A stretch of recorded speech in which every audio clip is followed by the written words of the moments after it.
Peut-être qu'aujourd'hui, tu es en train de vivre une relation ou bien tu es en train d'essayer de targeter une nana qui te rend pas forcément la tâche facile. Et quand je dis la tâche facile, c'est que peut-être que tu es avec elle, mais c'est vraiment pas simple de la côtoyer au quotidien. Pour tout un tas de défauts que, je le sais très bien, on accepte au début. Et sur lequel on se dit que ce n'est peut-être pas grave ou bien ça va évoluer dans le temps. Maintenant, c'est pas toujours évident d'arriver à côtoyer ces femmes-là sur le long terme. Et il y en a beaucoup qui vont t'épuiser, voire même qui vont te tuer moralement. Donc aujourd'hui, je vais te lister tout un tas de typologies de femmes qu'il faut absolument éviter parce que je te le dis, elles vont t'user jusqu'à la moelle.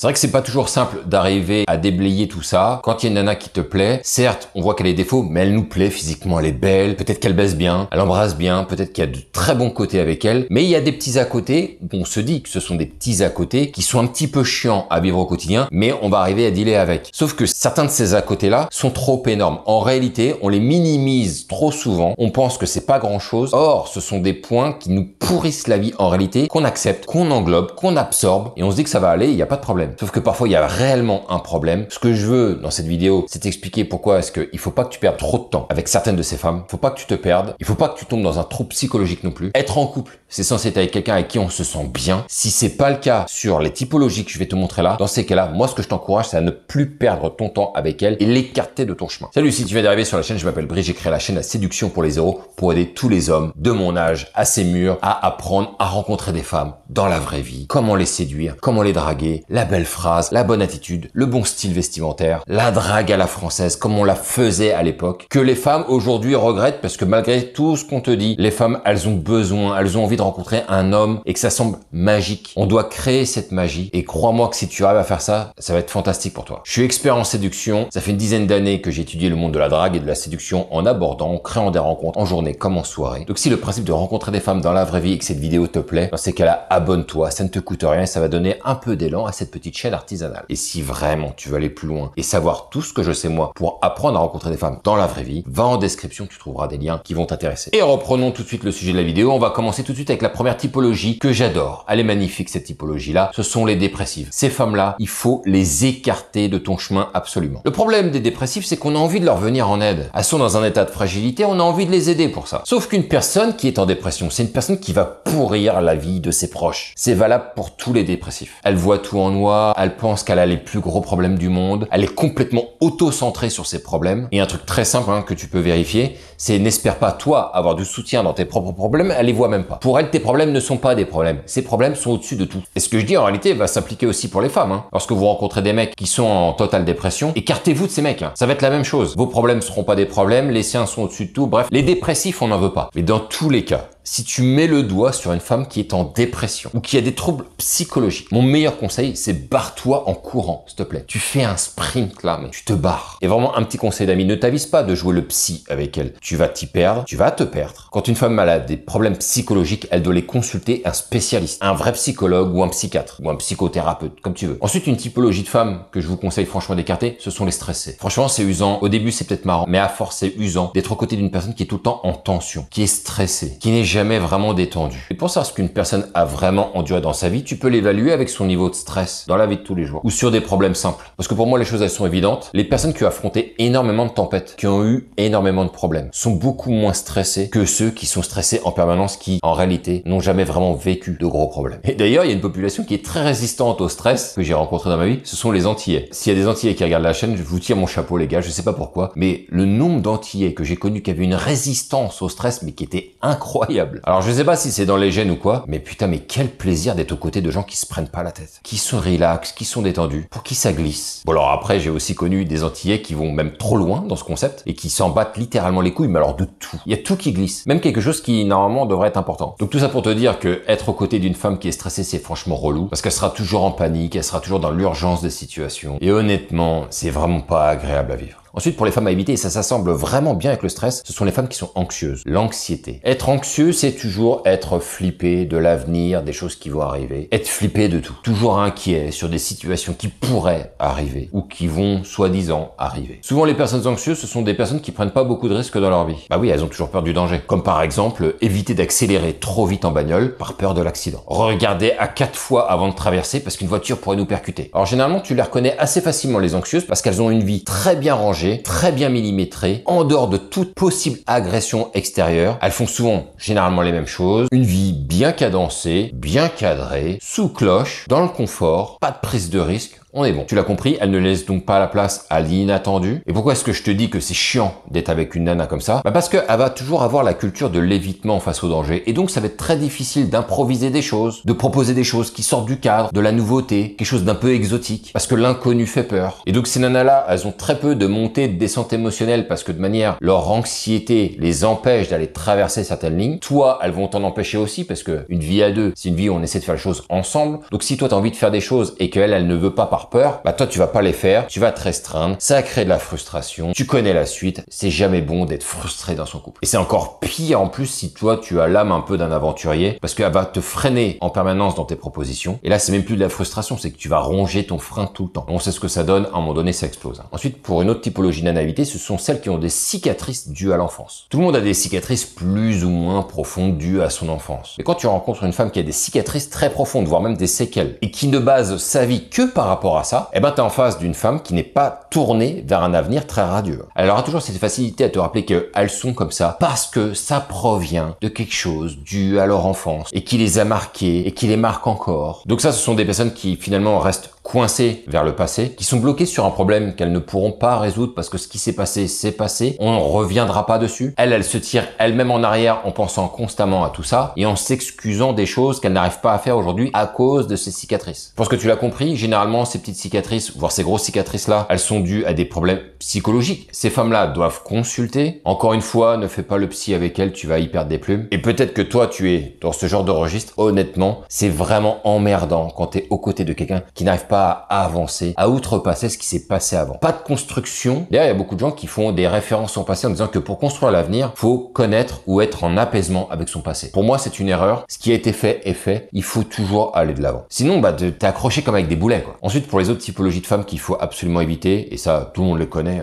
comme le loup blanc, ce sont les possessifs. Alors, les possessives, elles ont toujours peur de ce que tu peux commettre, de ce que tu peux faire quand tu n'es pas à leur côté. Et même parfois, quand tu l'es, elles ont encore cette crainte. Elles sont perpétuellement dans l'attachement excessif et dans la méfiance constante. Toujours méfiante. Qu'est-ce qu'il est en train de faire? Qu'est-ce qui se passe? Pourquoi il me répond pas? Pourquoi il me rappelle pas tout de suite? Qu'est-ce qu'il est en train de faire? Avec qui il est? Alors au début, ça peut être très marrant, parce que ça démontre que la nana, elle est vraiment attachée à toi, mais honnêtement, à terme, et à moyen terme déjà, ça devient vite irrespirable. Comme elles ont peur que tu fasses toujours quelque chose de tordu, que tu leur fasses un petit bébé dans le dos ou que tu traverses la ligne, elles vont même pas se gêner pour beaucoup d'aller fouiner dans ton téléphone, dans tes mails, dans n'importe quoi pour essayer d'obtenir de l'information. Et peu importe s'il y a un sens éthique à tout ça, elles veulent satisfaire leur curiosité et leur crainte. Elles vont pas hésiter à aller voir tes réseaux sociaux, t'embrouiller si jamais t'es en communication avec d'autres nanas, même si c'est juste amical. Bref, la liste elle est longue, elles sont capables de tout.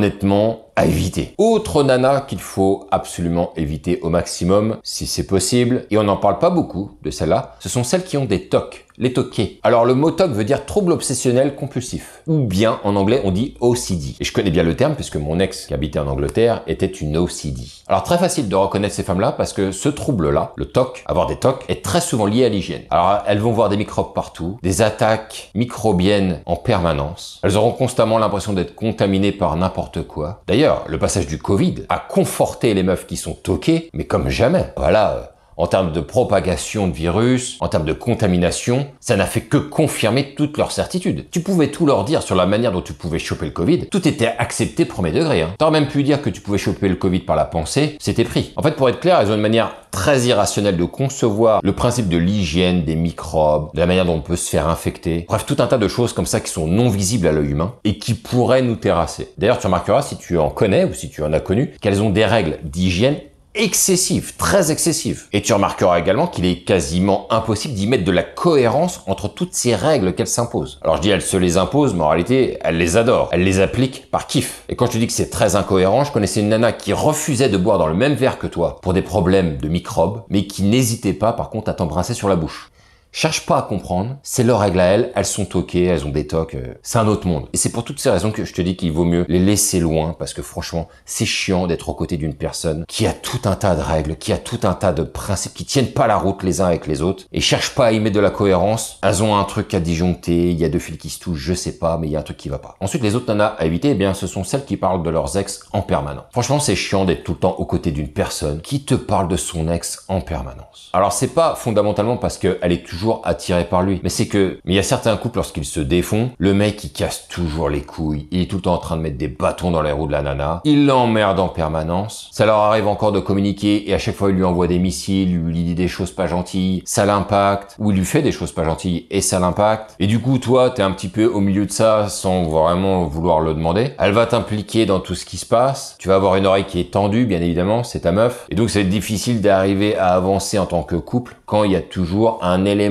extérieur et surtout du passé qui fout son grain à l'intérieur. Et alors typiquement, tu retrouveras ça chez des nanas qui sont des mamans, qui ont des enfants, qui ont donc eu une séparation avec un mec qui leur casse les couilles en permanence pour des raisons de pension alimentaire, de garde, j'en sais rien, de décision même par rapport aux enfants. Et donc ça va occasionner tout un tas de problèmes, tout un tas de frictions entre ces deux personnes qui étaient ensemble auparavant. Et toi tu sors avec cette fille-là et elle t'en parle assez régulièrement parce que c'est quelque chose qui arrive régulièrement. Donc vous serez assez souvent amené à parler du comportement abject ou irrationnel ou d'enfoiré de son ex. Au final, le sujet de l'ex, il va être très souvent amené sur la table. C'est relou, nous on en a rien à foutre, c'est ses problèmes à elle. Si c'est mal géré, c'est pas nos affaires. Honnêtement, barre-toi de ça, laisse-la avec son tas de merde. Et puis tu auras aussi, pour les femmes absolument à éviter, les énervées de la vie. Elles sont énervées en permanence. Celles qui sont énervées pour un oui ou pour un non, tu sais pas pourquoi. Elles sont tout le temps en tension, elles ont toujours un problème, il y a toujours un truc qui les énerve. Elles savent pas faire glisser les choses sur elles et être détendues. Et bah, devraient aller faire d'ailleurs un stage aux Antilles. Et je pense que ça les rendrait dingue de voir autant de gens prendre les choses à la légère. Et le problème de ces nanas-là, comme elles sont tout le temps en tension et énervées, c'est qu'elles sont capables de s'embrouiller avec n'importe qui, n'importe quand. Et comme ce sont des nanas qui montent assez rapidement dans les tours, elles peuvent t'embrouiller assez régulièrement. Au point que tu peux t'amener à croire que tu es quelqu'un qui commet énormément d'erreurs. Tu dis mais pourquoi elle s'énerve comme ça? Qu'est-ce que j'ai fait? Bien évidemment,